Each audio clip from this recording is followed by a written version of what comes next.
We can try to avoid the reality of trade-off. Kita dapat mencoba untuk menghindari dari realitas bahwa kita perlu menukarkan sesuatu, bahwa kita perlu membuat suatu keputusan untuk menukarkan sesuatu dengan mengorbankan sesuatu aspek yang lain. Tapi kita tidak bisa seutuhnya ya escape from them. Kita tak bisa seutuhnya itu lepas dari mereka. Kalau trade off ini kita kasih kata pertukaran aja ya. I once worked with an executive team that needed help with the prioritization. Saya pernah bekerja dengan sebuah tim eksekutif yang membutuhkan help with their prioritization, yang membutuhkan bantuan dengan membuat prioritas dalam pekerjaan mereka ya.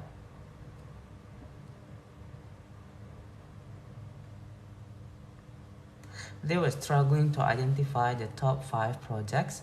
Mereka sedang bergumul sekali ya, berjuang sekali untuk mengidentifikasi ya the top 5 project, 5 proyek yang paling utama they wanted their IT department to complete over, yang mereka inginkan departemen IT mereka itu untuk segera selesaikan pada saat tahun fiskal berikutnya. And one of the managers, dan tak ada satupun dari manager tersebut was having a particular hard time with it, yang having particularly hard times means menghadapi masa yang sulit ya pada saat berhubungan dengan itu. She insisted on naming 18. Dia memaksakan untuk menamai prioritas proyek itu dengan nama thank you for likes. Thank you ya Kak udah kasih likes, thank you. Dia menuntut, si insisted ya on naming 18 top priority projects, untuk memberikan nama proyek tersebut 18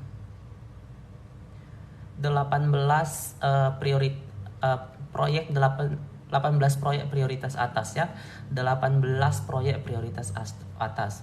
I insisted that she choose 5. Kemudian saya menuntut dia untuk memilih 5 saja ya.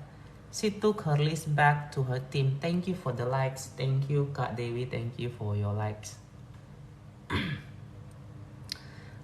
She took her list back to her team. Kemudian dia membawa kembali daftar yang dia buat kepada timnya. And 2 weeks later, kemudian 2 minggu kemudian, they returned with a list she had managed to shorten. Ya, jadi mereka kembali dengan daftar yang dia sudah manage to shorten, sudah berhasil untuk dipendekkan ya. Tadi sebelumnya ada 18, sekarang kita berapa? Kita lihat. By one single project, hanya dengan satu proyek saja ya. I always wondered, saya selalu bertanya-tanya, saya selalu herannya. I always wondered what it was about the one loan project that didn't make the cut. Apa yang terjadi ya dengan proyek satu-satu itu yang pada akhirnya tidak make the cut, tidak berhasil ya. By refusing to make trade-off, dengan menolak kita untuk membuat satu keputusan yang membutuhkan pengorbanan suatu hal, she ended up spreading 5 projects. Dia akhirnya mengembangkan 5 proyek worth of time and effort over 17 project. Yang waktunya itu bisa dipakai, waktu dan time and effort ya, waktu dan usahanya itu bisa digunakan untuk 17 project, 17 proyek. Unsurprisingly, dan secara tidak mengagetkan, she did not get the result she wanted. Dia tidak mendapatkan hasil yang dia inginkan. Her logic had been, logikanya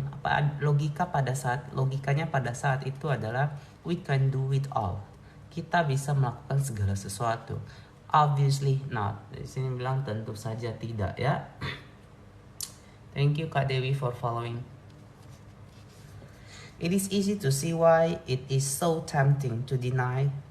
Jadi mudah sekali untuk kita, it's easy to see why it is so tempting to deny. Ya, mudah sekali untuk kita untuk melihat mengapa kita menyangkal ya. Deny means kita menyangkal the reality of trade-off. After all, by definition, di atas semuanya itu secara definisi, a trade-off involves two things you want. Suatu trade-off itu melibatkan dua hal yang kita inginkan.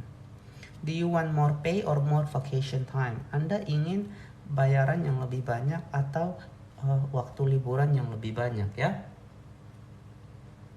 Do you want to finish this next email? Apakah Anda ingin untuk menyelesaikan email berikutnya or be on time on your meeting?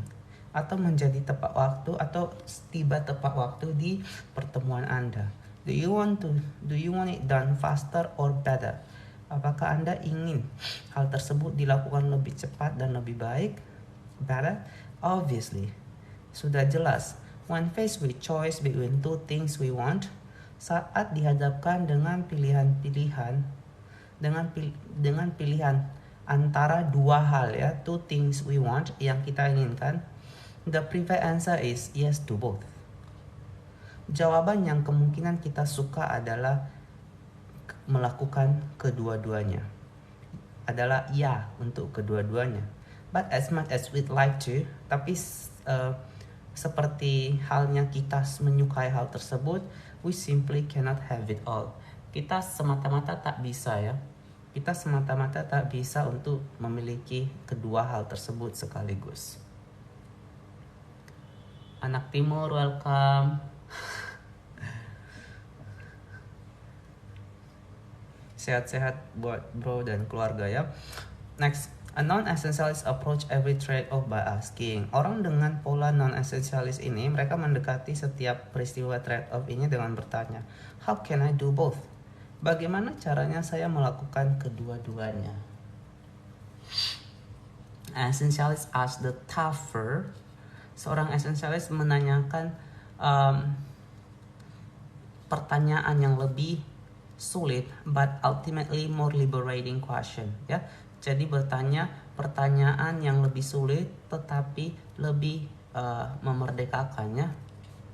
She acts for herself rather than wait to be acted open ya. Dia bertindak untuk dirinya sendiri dibanding dia menunggu dia menjadi korban tindakan. As economist Thomas Sowell wrote, sama seperti yang ditulis oleh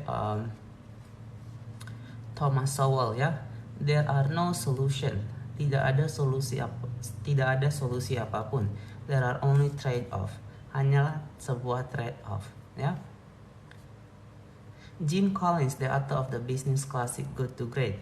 Jim Collins, si penulis dari buku bisnis yang klasik berjudul Good to Great, dari baik menjadi bagus menjadi hebat, was once told by Peter Drucker, pernah dikatakan ya, diinfokan by Peter Drucker oleh Peter Drucker that he could either build a great company, bahwa dia bisa membangun suatu company ya, perusahaan yang besar, or atau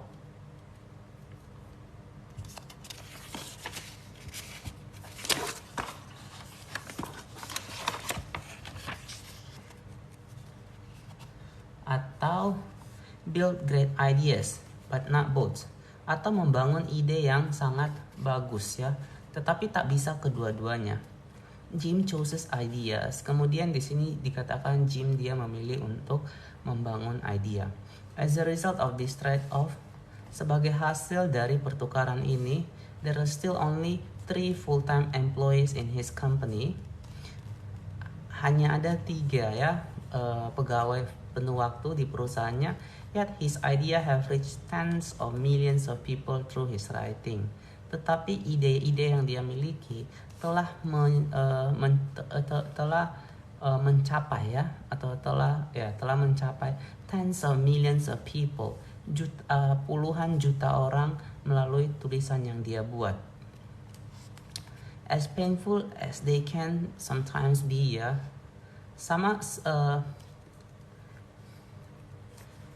seperti wait, this should be yeah.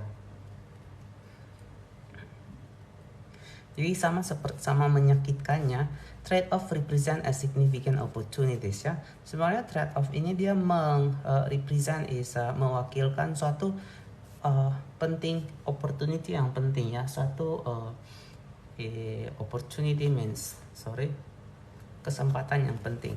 By forcing us to weigh both option, jadi memaksa kita untuk menimbang, ya, weigh both option, kedua pilihan, and strategically, ya, select the best one for us, dan secara strategis memilih yang terbaik untuk kita. Next, we significantly increase our chance, kita meningkatkannya kesempatan kita of achieving the outcome we want, untuk achieving the outcome, mendapatkannya hasil yang kita inginkan. Like Southwest, sama seperti cerita maskapai Southwest, we can enjoy the success that result from making a consistent set of choice. Kita bisa menikmati kesuksesan yang dihasilkan, that results from making a consistent set of choice, yang dihasilkan dari membuat, ya, pilihan-pilihan, membuat satu set pilihan-pilihan secara konsisten atau terus-menerus. I observed an example of this on a recent flight to Boston. Saya melihat contoh dari hal tersebut pada saat penerbangan baru-baru saya ini ke Boston. When I began chatting with two parents, saat saya mulai untuk berbicara, ya, ngobrol, ya, dengan dua orang tua who were on their way to visit their son at Harvard, yang sedang dalam perjalanan mengunjungi anak laki-laki mereka di Harvard. They were clearly proud of their son was there. Mereka begitu jelasnya bangga anak mereka berada di sana. And I was curious about what strategy, dan saya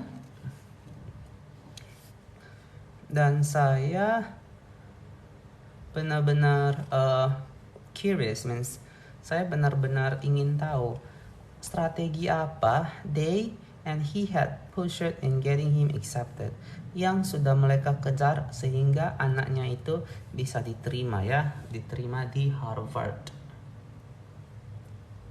They said, mereka katakan, we had him try out a lot of different things. Kami membiarkan dia untuk mencoba, ya, banyak hal yang berbeda. But as soon as they became clear, tapi setelah menjadi lebih jelas, ya, tapi saat jelas suatu aktivitas yang tidak akan menjadi hal besar untuk dia, dalam tanda kutip, ya, we discussed it and took him out of it. Kita mendiskusikan hal tersebut dan mengeluarkan dia dari aktivitas itu.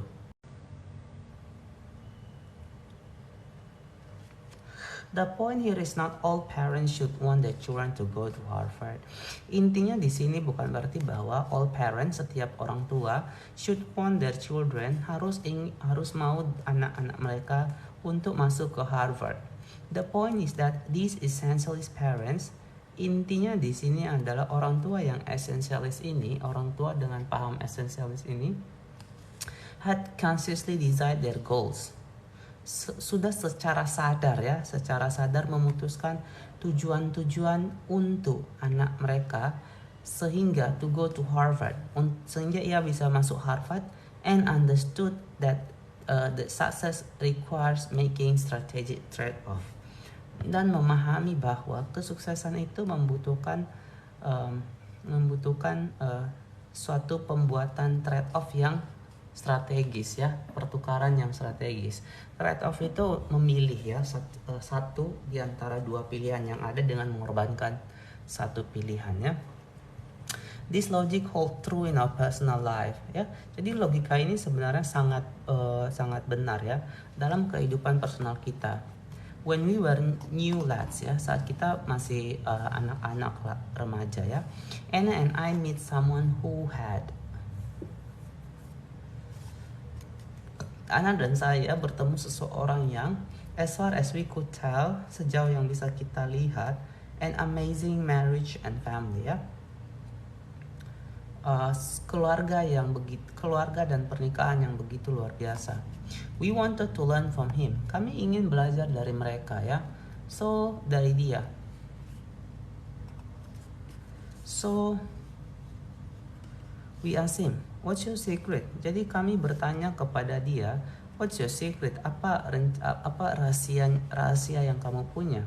One of the thing he told us was that salah satu hal yang dia katakan kepada kita adalah he and his wife, dia dan istrinya, had decided not to be a part of any club. Telah memutuskan untuk tidak menjadi bagian dari perkumpulan apapun. He didn't join the local lodge, ya. Jadi dia tidak bergabung dengan organisasi lokal. She didn't join the book clubs. Dia tidak bergabung dengan klub buku. It wasn't that they had no interest in those things. Itu tidak berarti bahwa mereka tidak memiliki ketertarikan dalam hal-hal tersebut. It was simply, itu semata-mata that they made the trade-off to spend their time with their children, ya. Jadi semata-mata mereka membuat suatu pertukaran untuk menghabiskan waktu tersebut dengan anak-anak mereka, ya. Over the years, the children have become the best friends, ya. Over the years, ya. Selama bertahun-tahun, anak-anak mereka sudah menjadi their best friends, menjadi teman baik untuk mereka.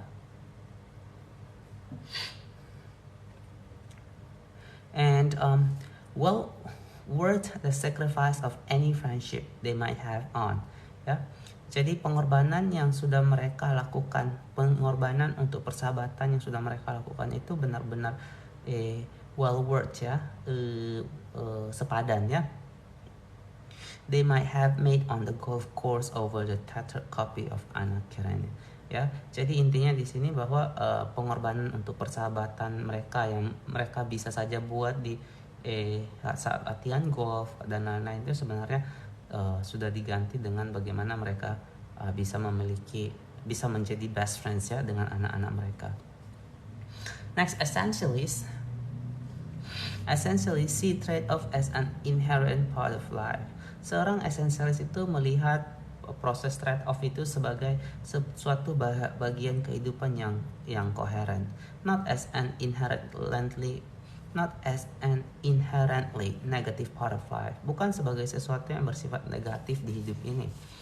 Instead of asking, daripada bertanya, what do I have to give up? Apa yang perlu saya serahkan? They ask, what do I want to big on? Mereka bertanya, what do I want to go big on? Apa yang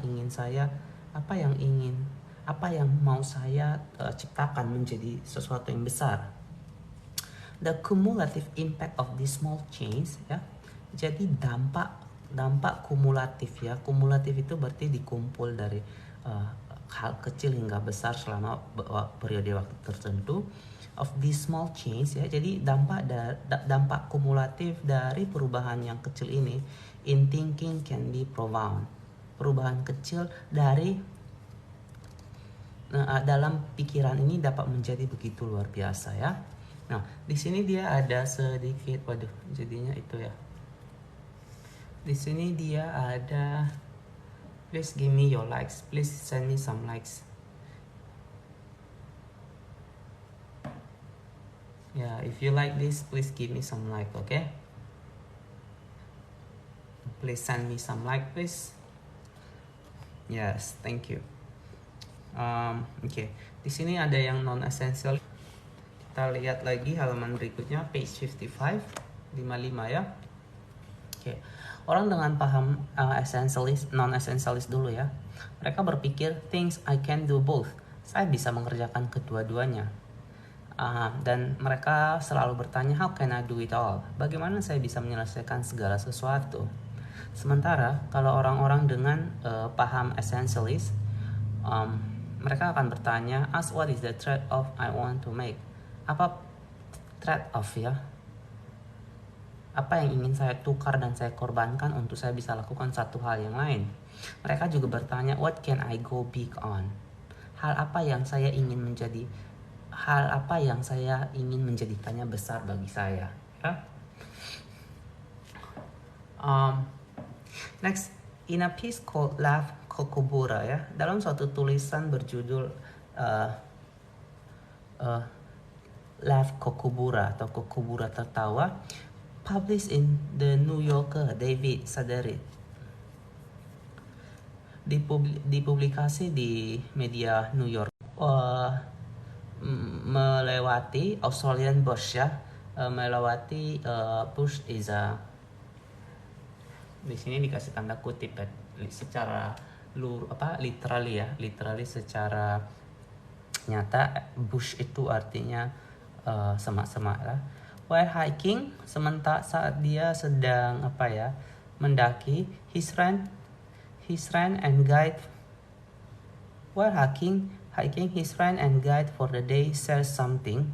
Ya, jadi temannya dan juga guide yang merupakan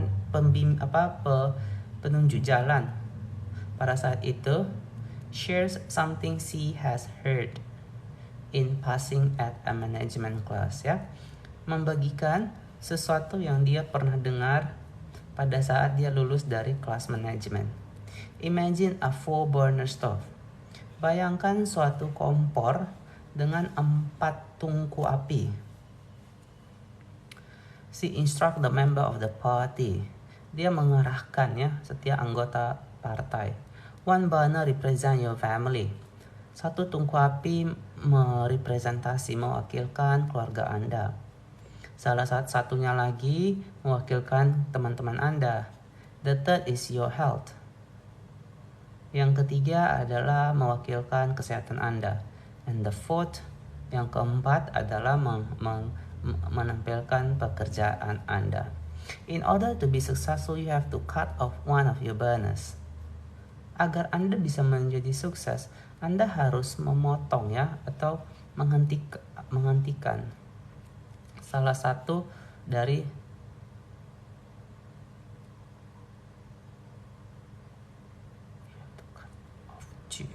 Anda harus menghentikannya atau meninggalkan 2 hal tersebut atau mematikan 2 tungku kompor ya.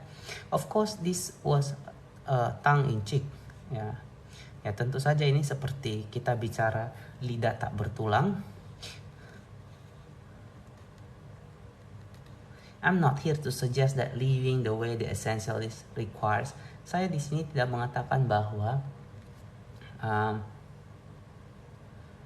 hidup dengan cara esensialis itu memerlukan kita untuk memutuskan antara keluarga, memutuskan untuk memilih antara keluarga, kesehatan atau pekerjaan. What I'm suggesting is, I think it's very important because I kind of confused there.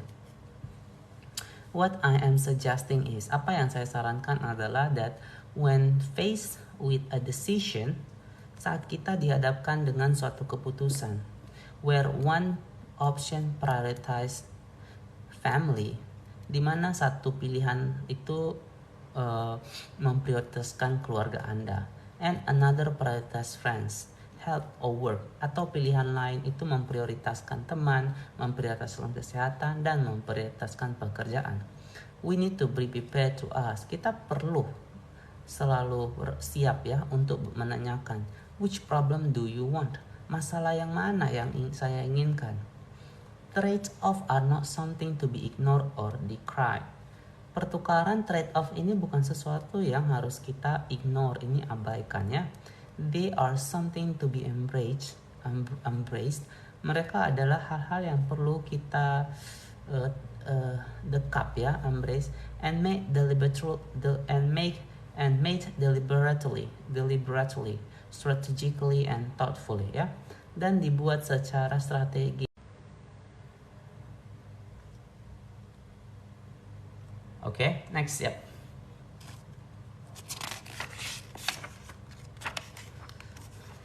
Nah, ya page 56 ya, halaman 56. Di sini explore. Kita bahas mengenai explore ya, atau menelusuri.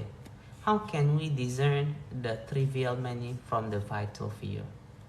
Bagaimana kita ini bisa membedakan hal yang sepele dan begitu banyak dalam kehidupan kita dari hal-hal yang begitu penting ya, yang jumlahnya cukup sedikit. Oke, explore. Judul di sini subtitle subbab di sini adalah mengenai explore ya, atau menyelidiki. Subjudulnya discern the vital few from trivial meaning ya. Subjudulnya itu discern. Discern ini artinya membedakan ya. So kita bisa ngebedain the vital few, hal-hal yang penting yang sedikit, yang jumlahnya sedikit, dari hal-hal sepele yang jumlahnya begitu banyak ya. Oke, langsung aja ya kita bahas. Oke.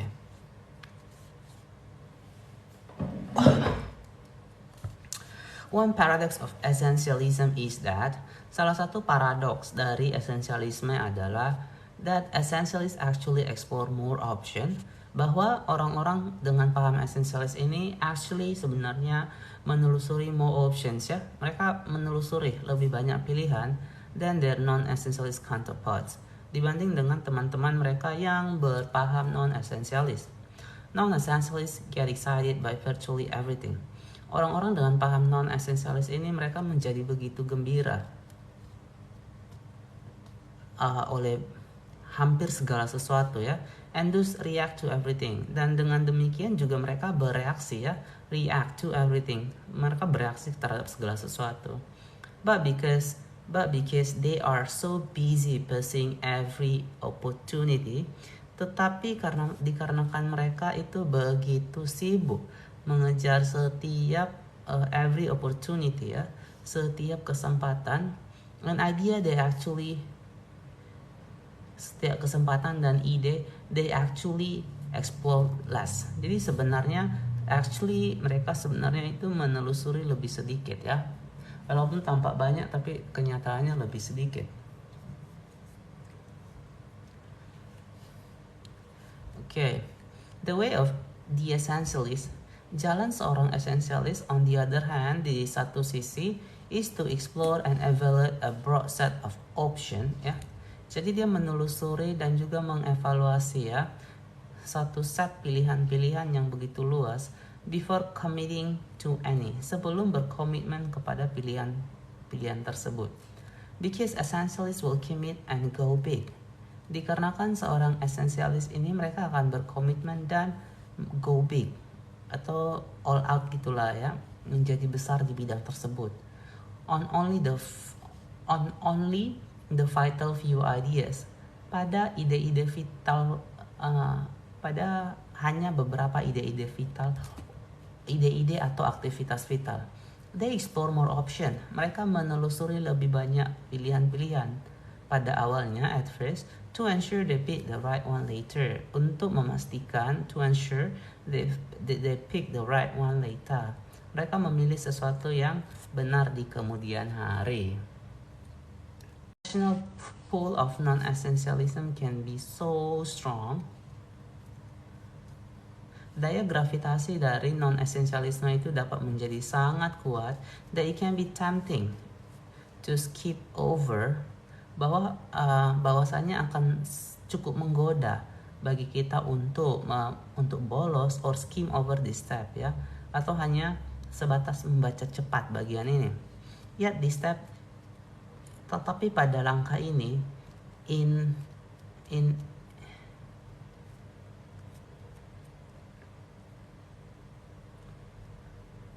itself, pada dirinya sendiri, is essential to have disciplined pursuit of less.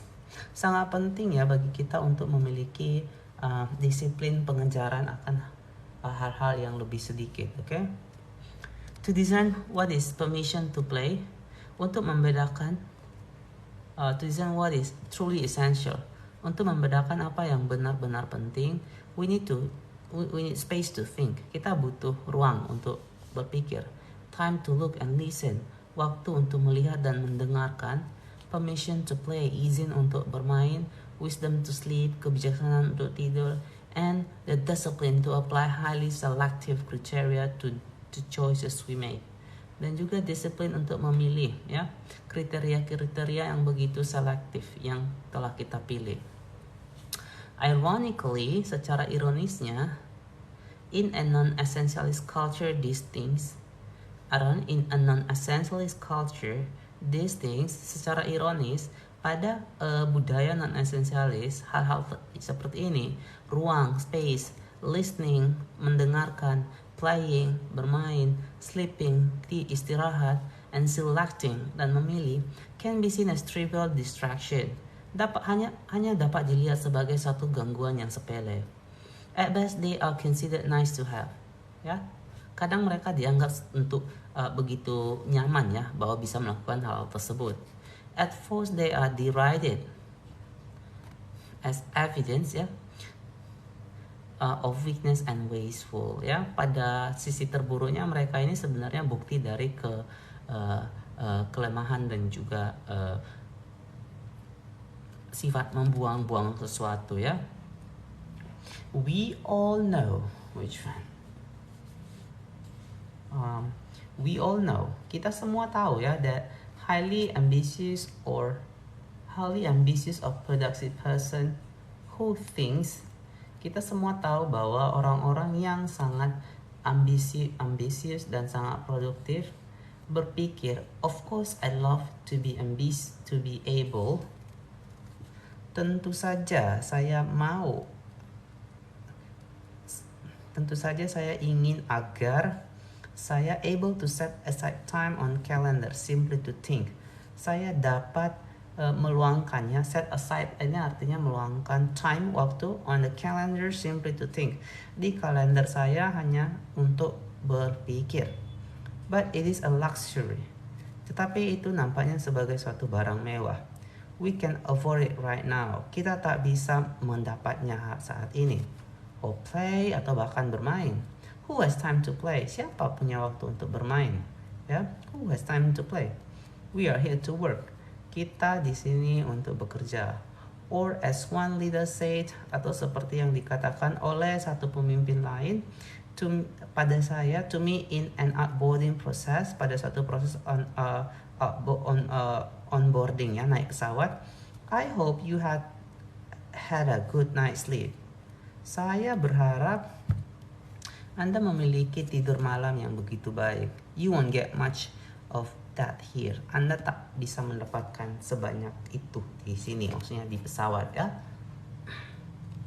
If you believe being overly busy, jika Anda meyakini,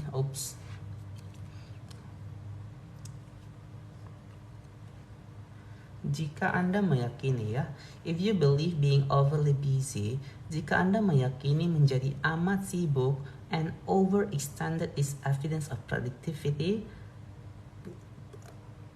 adalah bukti, ya, dari produktivitas, then you probably believe that creating space to explore, maka Anda mungkin percaya bahwa menciptakan ruang untuk menelusuri, untuk to think, untuk berpikir, and reflect should be kept to a minimum. Dan untuk berrefleksi haruslah sesedikit mungkin, ya. Sebenarnya aktivitas ini are the antidote. Mana? Oke, ya. Saya aktivitas ini adalah antidote, ya, atau penawar to the non-essential business, kepada kesibukan orang-orang non-essential that infect so many of us, yang menginfeksi banyak dari kita. Rather than trivial diversion, daripada kita melakukan hal sepele yang begitu banyak, they are critical to distinguishing what is actually a trivial diversion from what is truly essential, ya. Jadi begitu kritis, ya, agar kita dapat distinguishing, membedakan what is actually a trivial, apa yang sebenarnya, actually trivial ya. Apa yang sebenarnya sesuatu bersifat sepele, dan dari apa yang what is truly essential, apa yang sebenarnya itu begitu penting. Next, essentially spend as much time as possible exploring. Seorang paham esensialis ini dia menghabiskan menghabiskan waktu sebanyak mungkin menelusuri, listening, mendengarkan, debating, mendebatkan, questioning, mempertanyakan, and thinking, dan memikirkan. But the exploration is not an end in itself. Tetapi penelusuran yang mereka lakukan itu bukanlah akhir dari dirinya sendiri.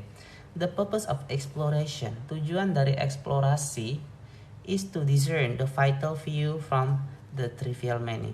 Tujuan dari eksplorasi atau penelusuran adalah to discern, untuk membedakan the vital few, hal-hal penting yang jumlahnya sedikit, dari the trivial many, dari hal-hal tidak penting yang jumlahnya begitu banyak dalam kehidupan kita.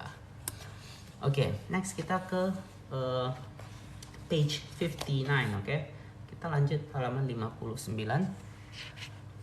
Chapter 5. Babnya yang kelima, judulnya escape ya, lolos, bebas. The perks of being unavailable, oke. Nah, ini bentar ya. Okay, please send me some likes. Thank you for staying in my live stream. Okay, perks will be okay. The perks of being unavailable ya. Jadi keuntungan menjadi tidak tersedia ya. Without great solitude, no serious work is possible. Ya, tanpa suatu kesendirian ya yang luar biasa, tak ada satupun pekerjaan yang penting yang mungkin diselesaikan, menurut Pablo Picasso ya. Oke, langsung masuk ke ini. Frank O'Brien is the founder of Conversation, a marketing service. Oke. Frank O'Brien ini adalah penemu ya, atau seorang yang mendirikan, is the founder dari perusahaan yang namanya Conversation, a marketing service company based in New York, sebuah perusahaan jasa marketing yang ada di New York City, that has been named to the Inc., yang telah dinamakannya menjadi Inc. 505,000 ya, atau daftar 500 perusahaan terbaik yang ada di Amerika. Menjadi daftar America's fastest growing private company, menjadi masuk dalam daftar perusahaan swasta yang perkembangannya paling cepat milik orang Amerika. In response to the fanatic pace of today's workplace, dalam kaitannya dengan frenetic pace of today's workplace, dari lingkungan kerja hari ini, he has initiated a radical practice. Sebenarnya dia sudah melakukan suatu praktik ya, suatu penerapan yang begitu radikal. Once a month he gather each employee. Satu kali dalam sebulan ia mengumpulkan semua pegawainya of his 50% yang berjumlah 50 orang into a room for a full day, masuk ke dalam suatu ruangan sepanjang hari.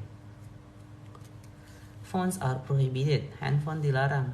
Email is outlawed, email tidak diperbolehkan. There is no agenda, tidak ada rencana pertemuan. The purpose of the meeting is simply to escape, to think, and to talk. Tujuan utama dari pertemuan ini semata-mata untuk agar bebas ya, untuk berpikir, to think and to talk, dan berbicara. Mind you, he doesn't hold his meeting on the middle of Friday of the month. Dia itu tidak ya menjalankan pertemuan tersebut di pertengahan Jumat setiap, in the middle Friday ya, di pertengahan minggu, di hari Jumat pertengahan setiap bulan. When productivity might be sluggish, di mana produktivitas menjadi memelas ya, and people aren't getting any real work done anyway, dan orang-orang tidak melakukan pekerjaan mereka, tidak menyelesaikan pekerjaan mereka dengan baik. He holds this day long sepanjang hari ini di hari Senin pertama setiap bulannya. The practice isn't just an internal discipline either. Ya, latihannya tidak hanya sebatas untuk disiplin internal saja. Even his clients know not to expect a response on this do not call on Monday. Bahkan klien-kliennya itu sudah tahu apa yang harus mereka terima dari ungkapan jangan menelpon di hari Senin. Next, selanjutnya, he does this because he knows his people can figure out. Dia melakukan ini karena dia tahu orang-orangnya itu tidak bisa figure out, memikirkan, menyelesaikan what is essentially if they are constantly on call. Apa yang benar-benar penting apabila orang-orang atau pegawai-pegawainya itu secara terus-menerus dalam berbicara di telepon. They need space to figure out what really matters. Mereka perlu suatu ruang ya untuk memikirkan apa yang benar-benar penting. Ya, dia menulis, I think it is critical to set aside time. Saya rasa itu begitu kritikal ya, begitu penting sekali ya untuk mengalokasikannya waktu to take a breath, untuk sedikit bernapas, look around, lihatlah ke sekeliling Anda, melihat sekeliling and think, dan juga berpikir. You need that level of clarity in order to innovate and grow. Anda membutuhkan level kejelasan setinggi itu agar in order to innovate and grow, agar Anda bisa berinovasi ya dan berkembang. Furthermore, lebih lagi, he uses the meeting as its litmus test to alert him to dia menggunakan pertemuan itu sebagai suatu tes untuk mengingatkan dia if employees are spending too much time on the non-essential. Apabila pegawai-pegawainya menghabiskan terlalu banyak waktu di hal-hal yang tidak penting. If somebody can't make the meeting, jika ada yang tidak bisa hadir dalam pertemuan because there's too much going on, karena begitu banyak hal yang sedang terjadi, that tells me either hal tersebut berarti we are doing something inefficiently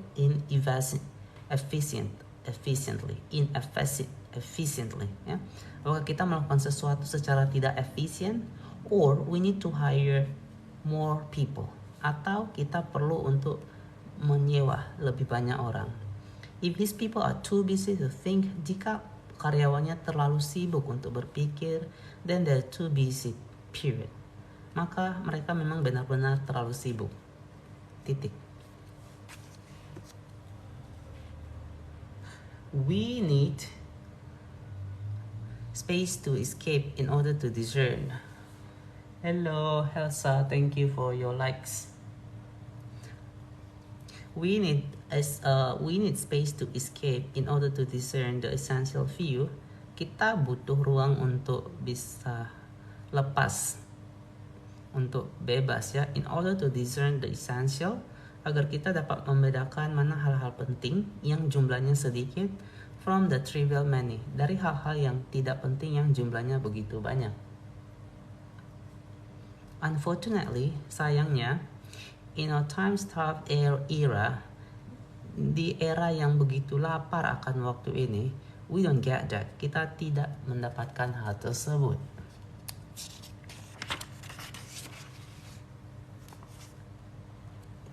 Space by default, only by design.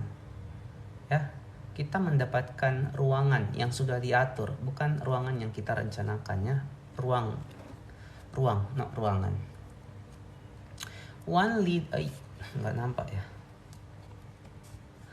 One leader I work with admitted to staying at a company one leader I work with, salah satu pemimpin ya yang pernah bekerja sama dengan saya, admitted to staying at a company 5 years too long.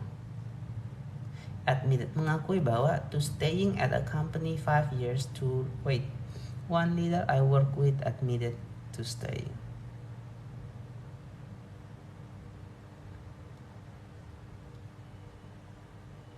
Ya, seorang pemimpin di suatu seorang pemimpin yang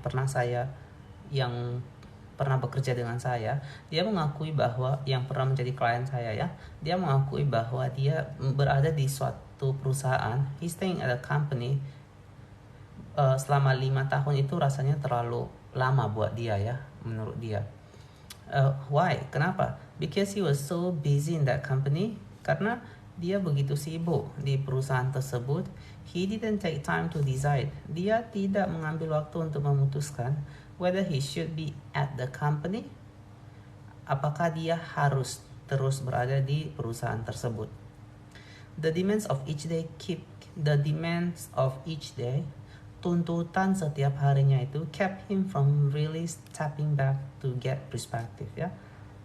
Jadi setiap tuntutan yang dia terima setiap hari itu membuat dia menjauh, membuat dia tidak dapat ya melangkah mundur sedikit untuk mendapatkan sebuah perspektif atau sudut pandang yang lain.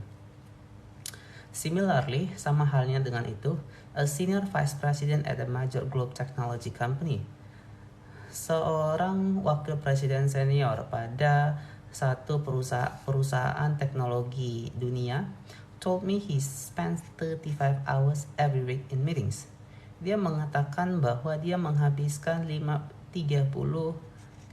jam setiap minggu di meeting pertemuan. He is so consumed with these meetings ya. Jadi dia begitu terlalu termakan untuk termakan is not like that. Dia terlalu seperti terbawa ya with these meetings ya, dengan pertemuan ini. He cannot find even an hour. Dia bahkan tak bisa mempunyai bahkan cuma 1 jam dalam 1 bulan, an hour a month, to strategize ya, untuk membuat strategi about his own career, terkait karirnya dia, let alone how to take his organization, apalagi bagaimana untuk membawa organisasinya untuk naik ke level berikutnya. Instead of giving himself the space to talk, bukannya memberikan dirinya itu ruang untuk berbicara and debate what is really going on, dan mendebatkan apa yang sebenarnya terjadi and what really needs to happen, dan apa yang sebenarnya perlu terjadi, he squanders his times sitting through endless presentation ya. Jadi dia menghabiskan waktunya duduk di presentasi yang tiada akhirnya, endless and stuffy cross functional conversation where nothing is really decided, dan juga percakapan fungsional ya, yang di sana tidak ada apapun yang diputuskan. Before you can evaluate, sebelum Anda bisa menilai what is and isn't essential, apa yang penting dan tidak penting, you first need to explore your option. Anda perlu untuk menelusuri pilihan-pilihan yang Anda miliki. While non-essentialists automatically react to the latest idea. Okay, it's very true.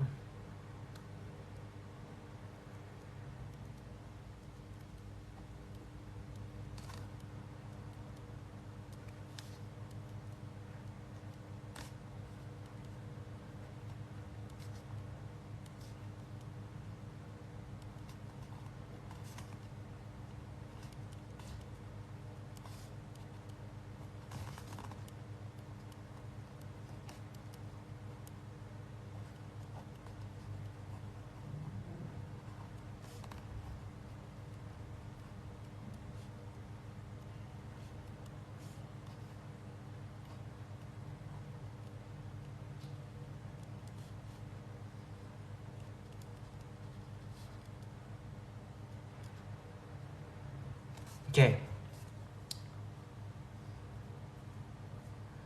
Oh,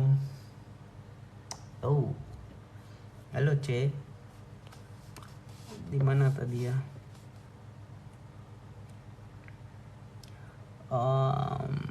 Okay. Before you can evaluate what is and isn't essential, ya, sebelum Anda bisa menilai apa yang penting dan tidak penting, you first need to explore your option. Anda pertama-tama perlu untuk menelusuri ya pilihan-pilihan yang Anda miliki. While non-essentialist, sementara orang-orang yang tidak orang-orang dengan paham non-essentialist automatically react to the latest idea. Mereka secara otomatis itu bereaksi terhadap ide yang sedang dilontarkan. Jump on the latest opportunity. Mereka loncat masuk ke kesempatan-kesempatan terbaru, or respond to the latest email, atau mereka merespon ke email terbaru. Seorang dengan paham essentialist choose to create the space to explore and ponder. Ya, mereka memilih choose ya to create the space, untuk menciptakan suatu ruang untuk menelusuri dan juga untuk berpikir. Seorang non-essentialist is too busy to think about life.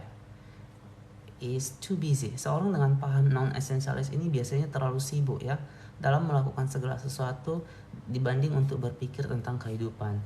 Sementara seorang essentialist create space to escape. Dia menciptakan suatu ruang ya agar dia bisa bebas dan explore life dan juga bisa menelusuri kehidupan. Okay, next, page 61.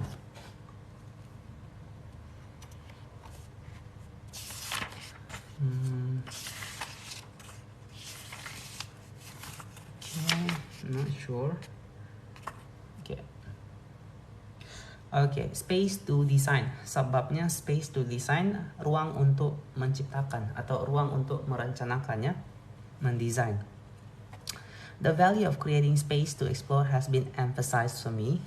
Ya, nilai dari menciptakan suatu ruang untuk mengeksplorasi atau untuk menelusuri has been emphasized for me in my work with the school at Stanford. Ini sudah ditekankannya, emphasized for me, kepada saya dalam pekerjaan, dalam tugas saya in my work with the D School at Stanford. Dengan D School, D is Dean kayaknya ya. Dean itu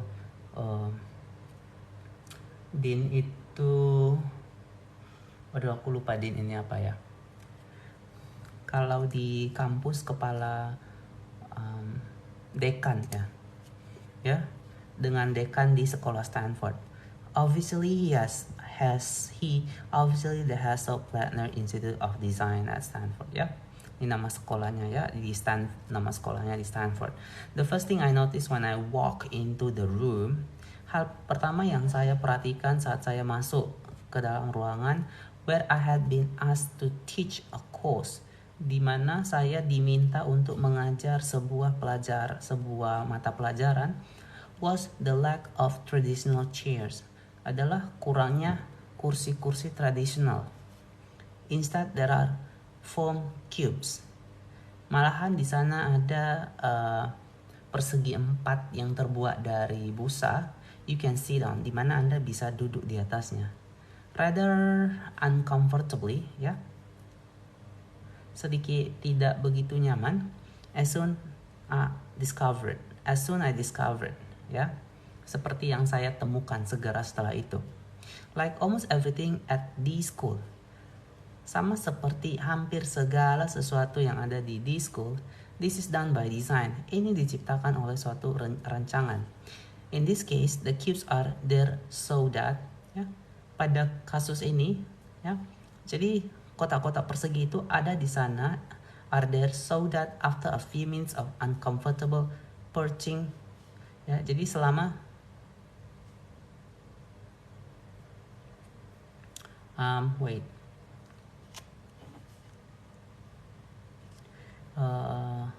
ya, jadi guna uh, busa persegi itu ada di sana, so that agar after a few minutes of uncomfortable perching, ya, setelah beberapa menit dari mendengar kuliah yang tidak mungkin sedikit tidak membuat nyaman kind of, ya, student would rather stand up, ya, murid-murid bisa berdiri, walk around, berjalan di sekitar, and engage with one another, dan juga bercengkrama satu dengan yang lain. Not just the classmates sitting on their right or to their left. Tidak semata-mata teman-teman teman sekelas itu duduk di samping kiri atau samping kanan. And at this point, dan pada point ini, titik ini, the school has used the physical space. Sekolah tersebut dia menggunakan has used, ya, telah menggunakan ruang fisik to encourage new ways of engaging and thinking, untuk memotivasi, ya, cara baru dalam bercengkrama dan juga berpikir. To that end, pada akhirnya, the school had also created, ya, sekolah tersebut juga sudah menciptakan a hiding place called Booth Noir, sebuah tempat persembunyian yang disebut Booth Noir. Booth itu seperti ini, ya, kayak kotak gitu, ya. This is a small room deliberately designed to fit only 1 to 3 people. Ya, booth ini adalah small room, ruangan yang kecil, disusun deliberately design, ya, didesain untuk dirancang, hanya dirancang untuk cocok untuk masuk, fit only 1 to 3 people, 1 hingga 3 orang. It is windowsless, jadi dia tanpa jendela, soundproof, kedap suara, and deliberately free of distraction, dan tentu saja amat bebas dari yang namanya distraction, ya, gangguan. It is, according to Scott Dorley and Scott Whitworth in their book Make Space, ya, menurut Scott Dorley dan juga Scott Whitworth dalam buku mereka Make Space atau buatlah sebuah ruang, beyond low tech, ya, melampaui teknologi kelas bawah. It is no tech, bukanlah suatu teknologi. It is tucked away on the ground anywhere else, ya. Jadi ini berkaitan dengan sesuatu yang lain lagi. The only reason you go there is to think. Satu-satunya alasan Anda pergi ke booth yang tadi itu untuk berpikir. By creating space to think and focus, dengan menciptakan sebuah ruang untuk berpikir dan fokus, students can step back to see more clearly, ya. Mahasiswa itu mereka bisa sedikit melangkah mundur dan dapat melihat dengan lebih jelas. For some reason there's a false association with the word focus, ya. Untuk beberapa alasan, for some reason there's a false association, ada satu asosiasi yang sangat keliru dengan kata fokus. As with choice, sama seperti dengan kata pilihan, people tend to think of focus as a thing. Orang-orang cenderung tan, ya, tan artinya cenderung, ya. Orang-orang cenderung to think of focus as a thing, berpikir bahwa fokus itu adalah sebuah benda, ya. Yes, focus is something we have. Ya, benar bahwa fokus adalah sesuatu yang kita punya. But focus is also something we do. Tapi fokus itu juga adalah sesuatu yang kita lakukan. In order to have focus, we need to escape to focus. Agar kita memiliki suatu fokus, kita perlu bebas untuk berfokus, ya. When I say focus, it don't mean simply picking a question or possibility. Saat saya mengatakan fokus, hal ini tidak semata-mata berarti memilih suatu pertanyaan atau kemungkinan, picking a question or possibility.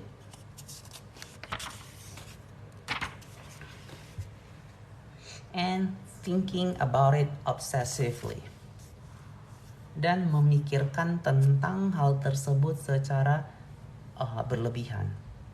I mean creating the space to explore 100 questions and possibilities. Maksud saya adalah menciptakan suatu ruang untuk menelusuri 100 pertanyaan dan 100 kemungkinan. And essentially focuses the way our eyes the way us focus. Seorang dengan paham esensialis ini berfokus, sama seperti bagaimana mata kita itu berfokus.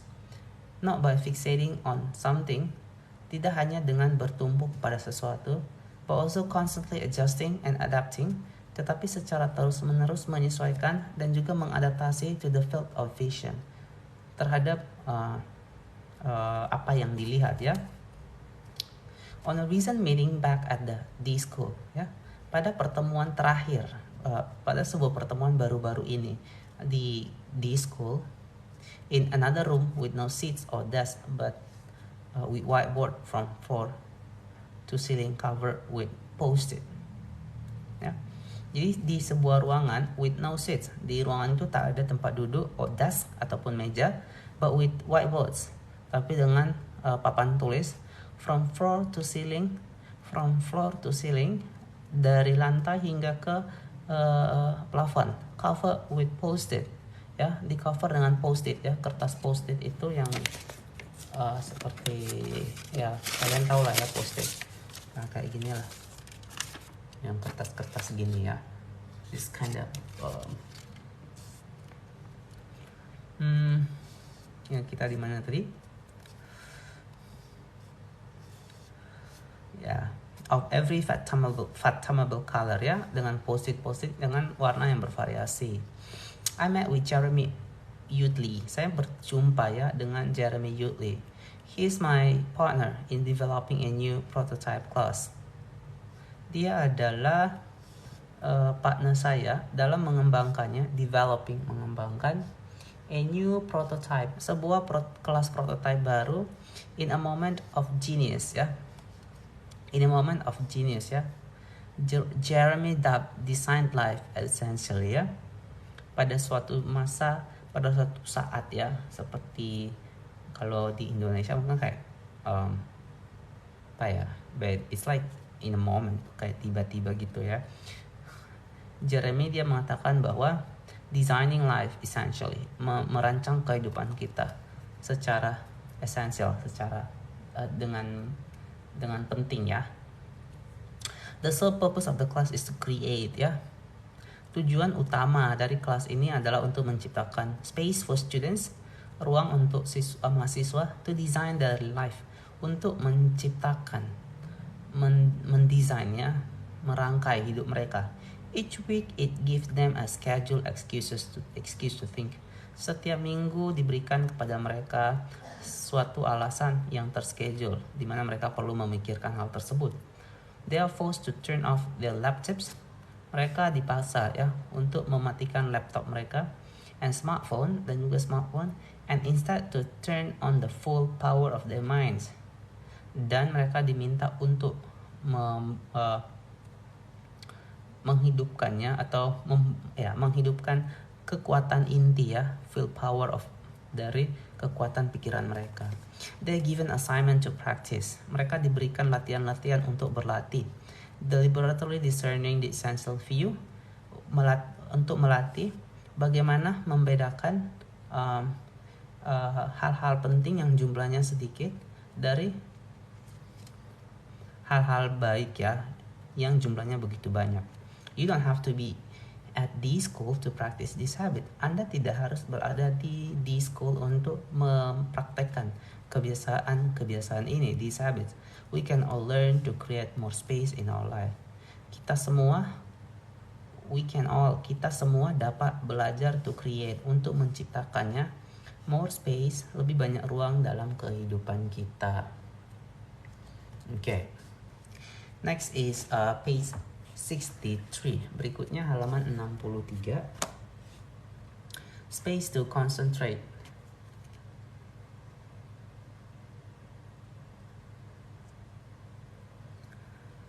Space to concentrate. Okay.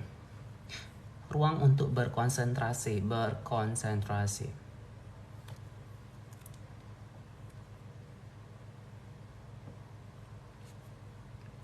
One executive I know is intelligent and driven but constantly distracted. Jadi seorang eksekutif yang saya kenal adalah seorang cerdas dan seorang yang terarah, tetapi secara terus-menerus itu dia mudah terganggu ya. At any given time he will have Twitter. Pada sewaktu-waktu dia bisa saja bermain Twitter, Gmail, Facebook, and multiple IM conversation going on at once. Dan juga percakapan-percakapan lainnya yang terjadi sekaligus di waktu yang sama. In an effort to create distraction-free space, dalam usaha untuk menciptakan, dia pernah mencoba meminta asisten eksekutifnya pull all the internet cables on his computer, untuk mencabut semua akses internet dari komputer dia. But he still find too many ways to get online. Tapi dia masih menemukan begitu banyak cara untuk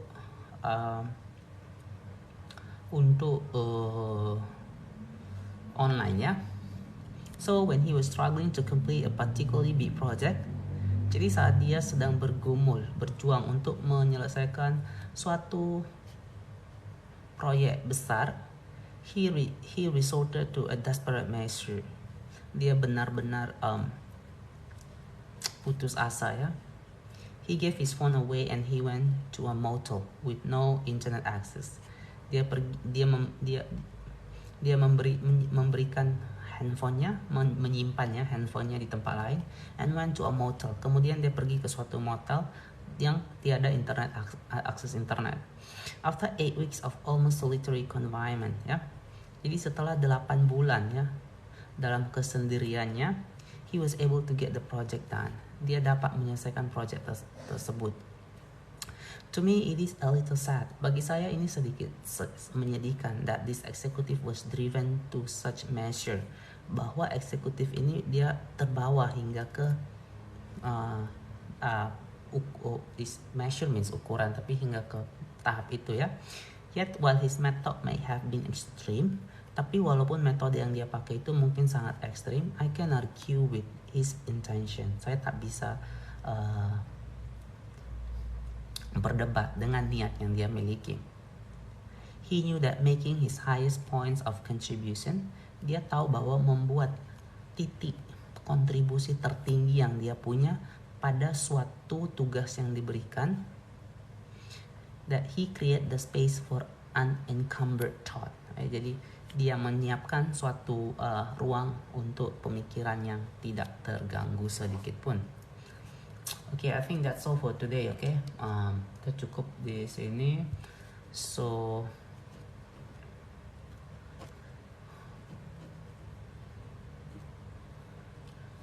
I'll see you again tomorrow. Thank you.